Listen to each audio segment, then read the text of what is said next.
Good day, Bashar. And to you, good day.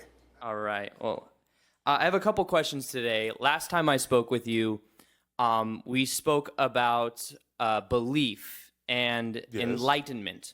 Yes, I believe that's true. Yes. And when we were talking about it, what you were saying was that enlightened people such as Buddha or Krishna or Jesus, they went beyond belief and into knowing of themselves. Yes. So kind of playing on that, like after we had that conversation, I read the book Autobiography of a Yogi. Yes. And in it, he talks about some of his experiences with enlightened people in India. Yes. And some of those experiences included, making objects manifest instantly, or it included levitation. Yes. What belief, like they would understand? Knowing. So they would know that reality is an illusion. Yes. So because it's an illusion, they don't need any beliefs to then impose upon reality. So is it their will that could materialize an object instantly, or? You can call it will, but it's again just a knowing. In other words, it's an observation. It's an understanding of how things work. Right. In the same way that you might look at a red rose and I would say, well, what color is it? And you will go, well, it's red. It's not an opinion. It's not a belief. It's an observation. Mm-hmm. You just know that it's red. Therefore, it's not about imposing will. It's just about knowing the reality and knowing what it can be. Right. So when I'm thinking about this, when it comes to the belief systems, because it seems like when you're following your passion, which is normally the answer to a lot of the questions that are the formula. It's the primary formula, yes. However, at a certain point, it seems that would be also coming from maybe not just an ego perspective, but does enlightenment include the ego, or is it just using the ego? The ego is nothing more than a mask that allows you to perceive manifestations of physical reality. That's all the ego is. If you're referring to the negative ego, that's a different story.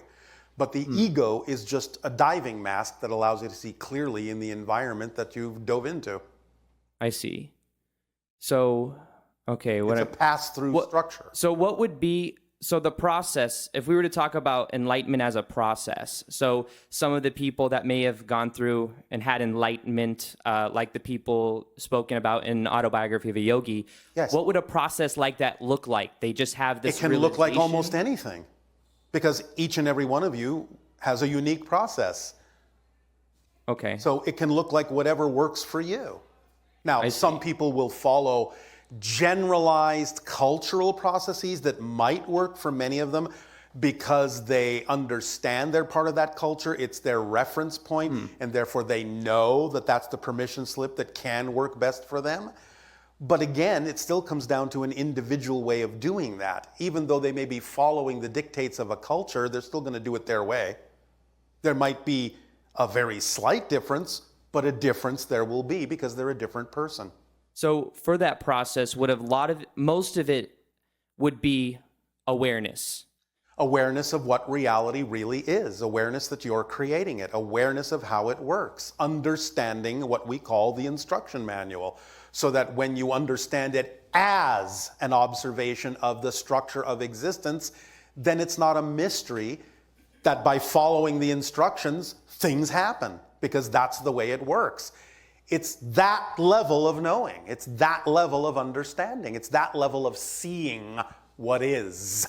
What would be a process to get to that state? Follow your passion. Okay.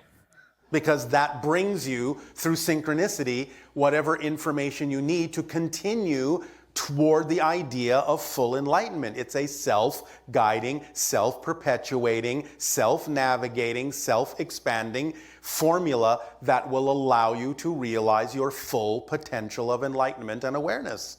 Okay, thank you. Yes. The second subject I wanted to talk about, are you familiar with a book in our collective consciousness called Reality-Transsurfing? Define. It's a book written by a quantum physicist named Vadim Zeland. It has to do with understanding how to shift through parallel realities, knowing that the parallel reality we want to shift to already exists. Yes, because you're doing it anyway. Yes. That's how you create the side effect called time. Yes. And in the book, there is this concept of what are called pendulums. Now, Yes. a pendulum is a thought structure or an idea that many people within a collective conditioning may be thinking of. So, for example, if you're a Republican or you're Democrat, these would both represent pendulums because whether you agree with them or disagree with them, Yes. you're becoming part of a thought structure that has a Yes. gravitational pull on you. Yes. So- Because you allow it to do so. Yes. So my question is these pendulums, I guess I would like a little bit more clarification as to these pendulums, how they would have, do thoughts actually have form? In a sense, they do have momentum. Okay. And therefore, when you allow yourself to repeat, if you will, over and over and over again, a particular path, a particular thought form, a particular structure, it does build up in physical reality the concept of a momentum. For example, in our society, at this point in our evolution, we are so oriented to the concept of understanding the structure of existence and experiencing synchronicity in every single thing we do that it is now actually a challenge. It would be an effort to overcome the inertia of that direction in order to actually have a negative experience. Wow. So yes, it does build up because that's one of the definitions of physical reality, is that there is mass and energy. And therefore it has momentum. It has inertia.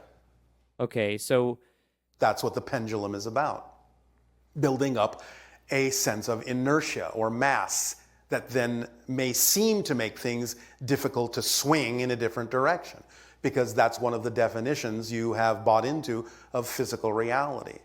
You have called it the idea of laws of motion. there's when I was reading about this idea in the book, something kind of came to me because sometimes when I'm listening to certain songs via music, Yes. if I'm listening to a certain song that I feel like in the collective consciousness, millions of other people have listened to that same song and maybe Yes. generated a certain emotion, Yes. I feel like I can almost pick up on the thoughts of those people. Yes, of course you can, but it's not that you're picking up on their thoughts. It's that you're in the same frequency and having the same thoughts at the same time because of the thoughts that go with that frequency.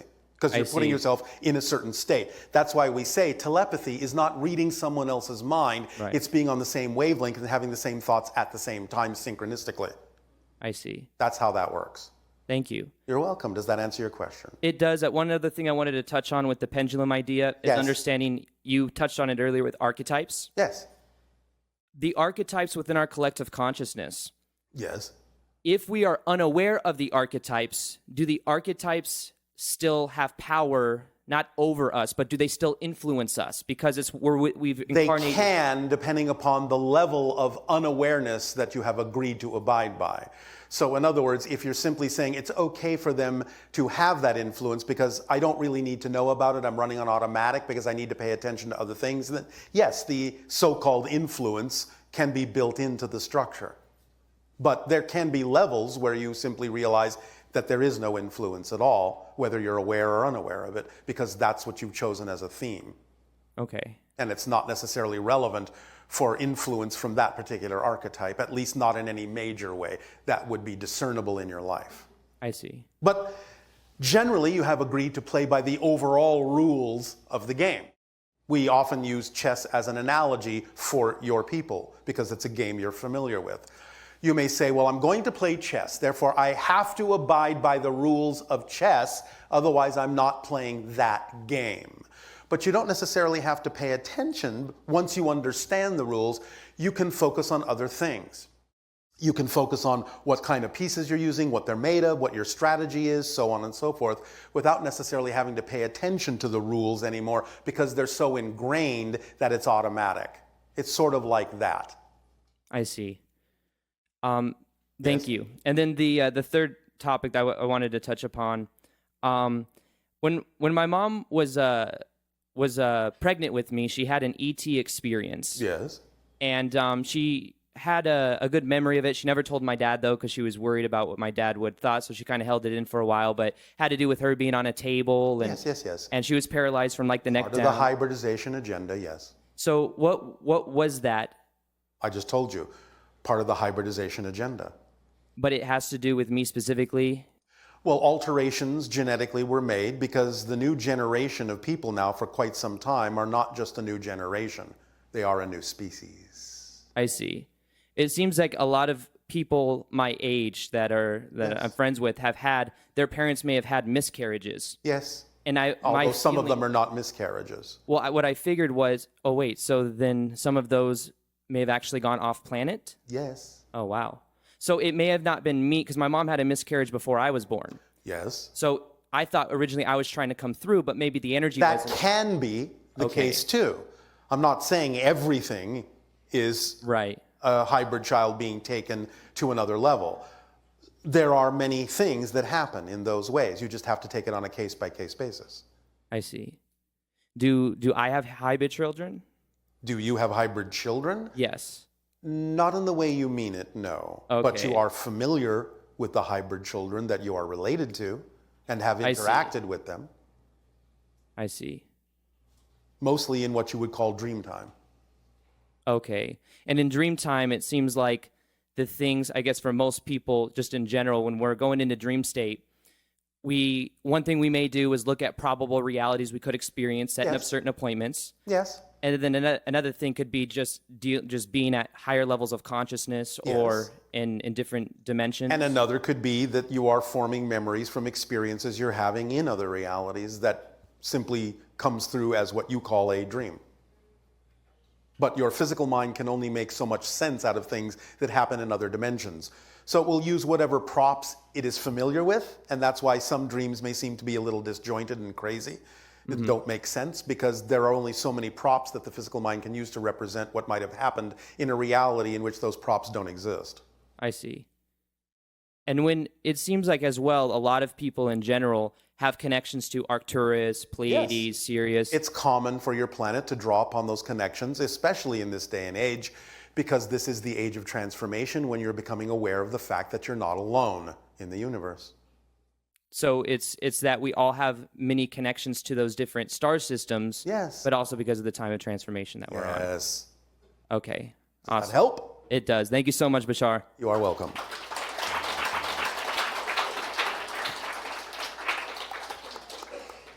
Good day, Bashar. And you good day. So I'm having so much synchronicity and a Yes. couple of things that I want to talk about. First, the painted ladies. So the Painted ladies. yeah, the butterflies. You are either talking about butterflies, houses, or hookers. The translation is not coming through clearly on this end. Okay, so sorry. You are talking about the many butterflies Yes. that are now appearing, yeah? Yeah, I All am. right. Yeah, so the last time that we spoke, I had a swarm of butterflies, and yes. I had said to you that somebody was saying that they were monarchs, but they weren't. And you said, look it up. It's Painted ladies. painted ladies. So on the way up here, we had another swarm of painted ladies come Yes. through. Is there anything else you'd like to add to that? Nope. Okay, Except, did you have fun? we did. We had a lot of fun. Yeah. All right. Okay, next would be the sunflowers. So Yes. same occasion, I was inspired to bring sunflowers to Derek and his wife, the last personal private All right. session with Bashar. And then they just keep coming up into my awareness. Is there anything you want to share about them? Aside from what we've already said about their efficacy for the idea of absorbing radiation. Yeah.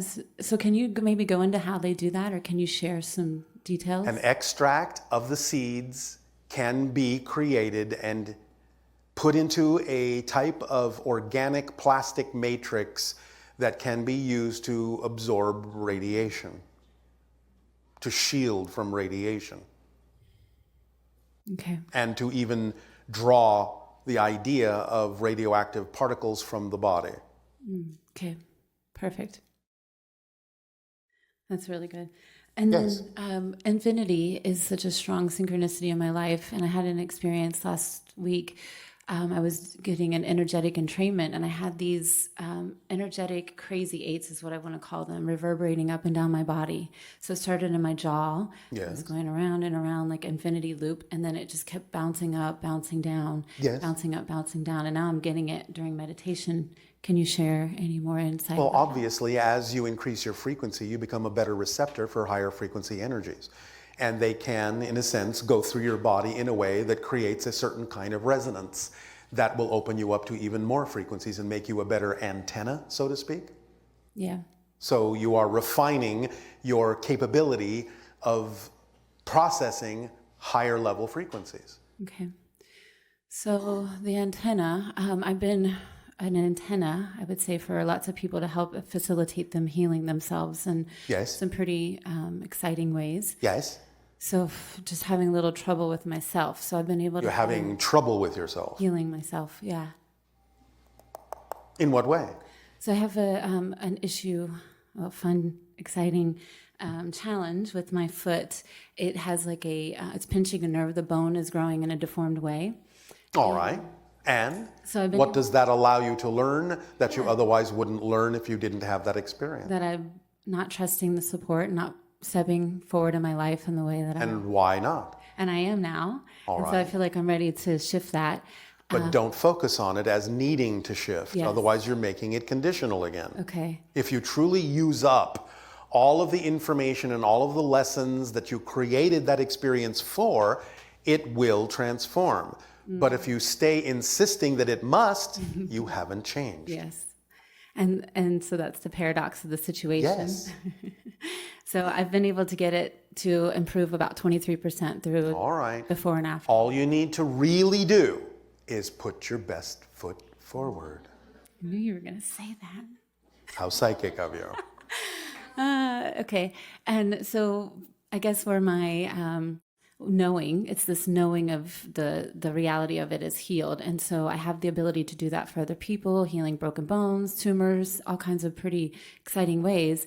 But it's just my awareness of it that's keeping me from knowing it to that place of fully locking into that new reality. And you have perhaps a belief system within you that if you truly let go of that, you will not necessarily be giving the information you need or having the information you need for the other people that you help heal themselves. Yeah. So you can let go of that concept too. Okay. You will have the information you need without having to experience those things in order to get it.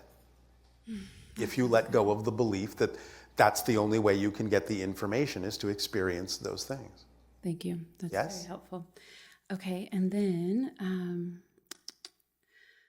all right. So this one is, so my connection with whales and dolphins, pretty good. I just had an experience that didn't feel so good where I was brought to my awareness of these humpback whales killing this baby gray whale calf and the mother. And I'm trying to, I want to make What it. was your experience that you say did not feel good? Yeah, so just looking at it didn't feel good. Looking at what? It came up in my reality as a picture, as a video. Normally, I follow these amazing drone, photography of the whales and what's coming through the area, and just really Yes. appreciating that. And so that was one of the. That was just something recently that happened, and it came up on my. But you feed. still haven't said what it is. It's a humpback whale. So 5 of them were hunting a baby gray whale calf and the mother and killed them both. All right. And so just the images that came up, and I was really dropped me out of my alignment. Why? Exactly. So how can I give that a positive meaning? Can you help me? Do you understand the balance of nature? I do. And that's why I feel like it's so silly that I'm letting myself. It's not necessarily frustrated. silly. You don't have to put judgment on it for Okay. yourself. But you do need to understand how things work and understand that from a different perspective, those beings know they are eternal and that physical reality is a temporary illusion. Sure. But I feel like there's some also benefit of understanding that relationship. Well, one of the benefits for you is to help put you in touch with your particular perspective that doesn't work for you. Okay. So, what will you do about that? How will you change your understanding and your perspective? So that's where I know logically that I understand the nature, and I understand the benefit that And they're eternal. yet- And yet it still doesn't sit well with me. And Because it's a judgment that you it's believe. that it's I guess that it's wrong, and that they All right. You're seeing a bad whales. comparison. You're seeing a comparison Dolphins, actually. between the idea of symbiotic relationships Sure. as exists on my planet between the animals, which are not predatory, Right. and the predation that still exists on your planet, and your understanding that you prefer the symbiotic form of expression, but you're also recognizing that doesn't exist yet in the world that you've created for yourself. So you are still seeing reflections of the idea of predation to give you an opportunity to understand the difference between the two realities and to begin to access the symbiosis reality a little bit more. But what you experienced is really just a reflection of what you were doing to yourself as well. Sure.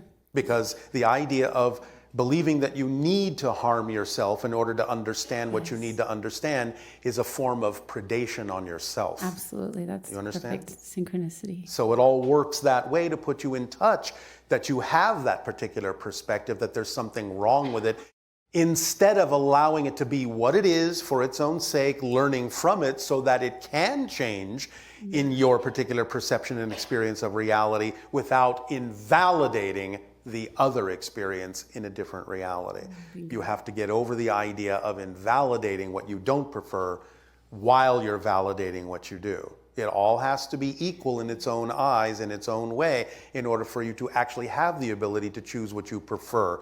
You cannot invalidate what you don't prefer, or that's what sticks you to it. Thank you. Do you understand? Oh, no, that's perfect. And the symbiosis has been a really fun synchronicity as well. I was diving and free diving in a couple places in the Caribbean a couple weeks ago, and there was an experience of a stingray with this big fish over its back, and they were just hanging out together for like 45 minutes. Right. So you're fluctuating back and forth between those two types of reality. Yeah, and then the second day saw the same thing, a different type of ray, a spotted eagle ray, and a different type of fish, and they were hanging out together. And I was asking them, so what's the deal? And something fun they said is that that they're friends. They're Yes. choosing to spend their time together. They're Yes. not normally. They're typically a solo species, meaning They're learning to reflect new realities that give you an opportunity to recognize that you're in a different state, a different reality, a different frequency. But you're also being given an opportunity to recognize when you choose to go into a reality you don't prefer. Yeah, that's perfect. And so it all works if you use it in the way that you prefer to. Thank you, Bashar. Thank you. One more clarification about the power of mastermind. So there's this kind of like when you set up a time and day that you meditate, it's almost very easy to go to that place of meditation.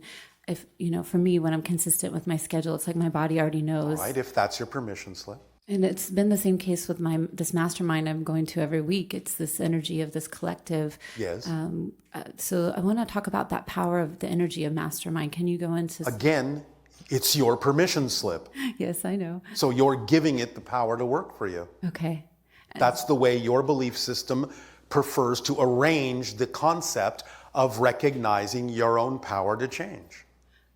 And this antenna, because it feels like the antenna gets bigger with all the minds together. Because you're using that permission slip, because it works for you in your belief system structure, yes. Fantastic. All right, Bashar, I love you. Thank you. Our unconditional love to you as well.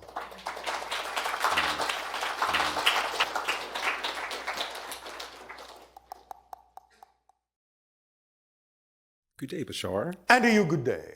Thank you.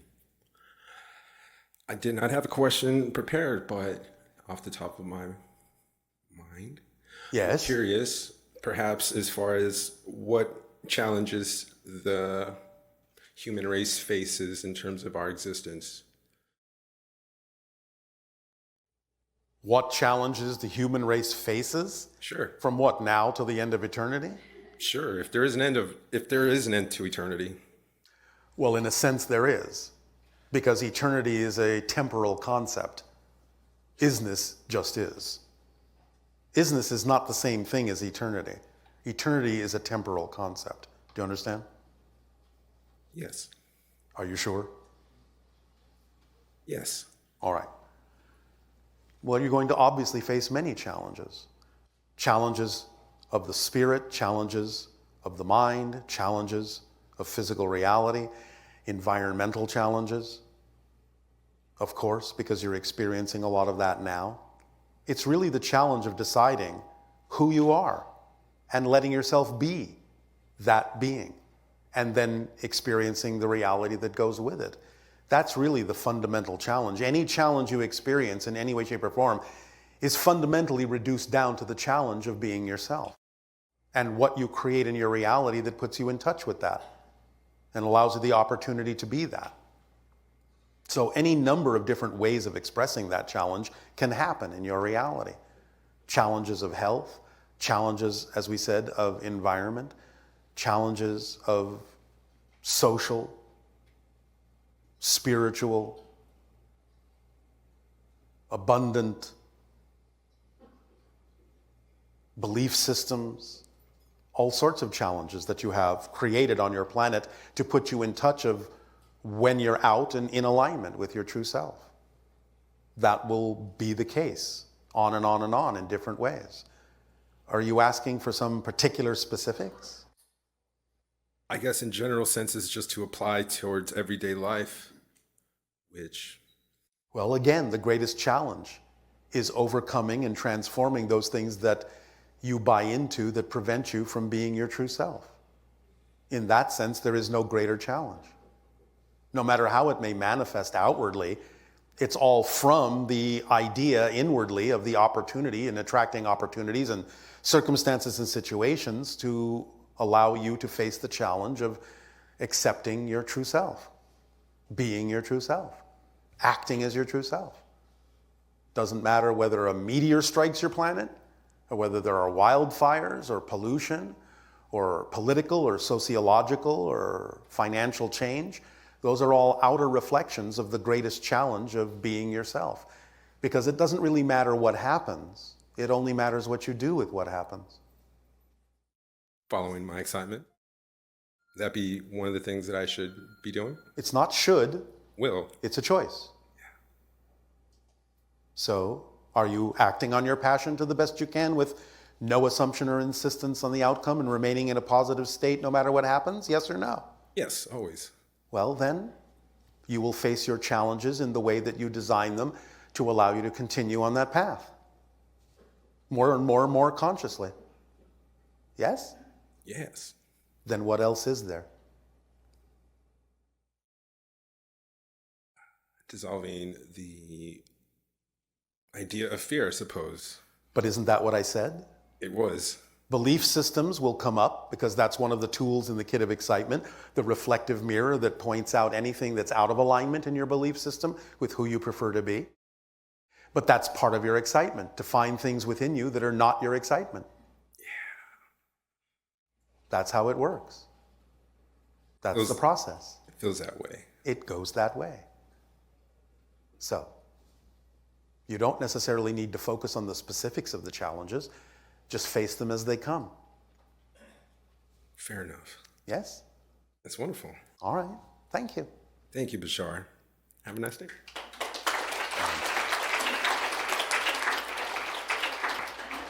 Nania, it is time for your nutrition break. How astute of you. Did you just call me astute? Yes, it is time. Then all of you please enjoy your nutrition break and we'll resume this transmission afterwards.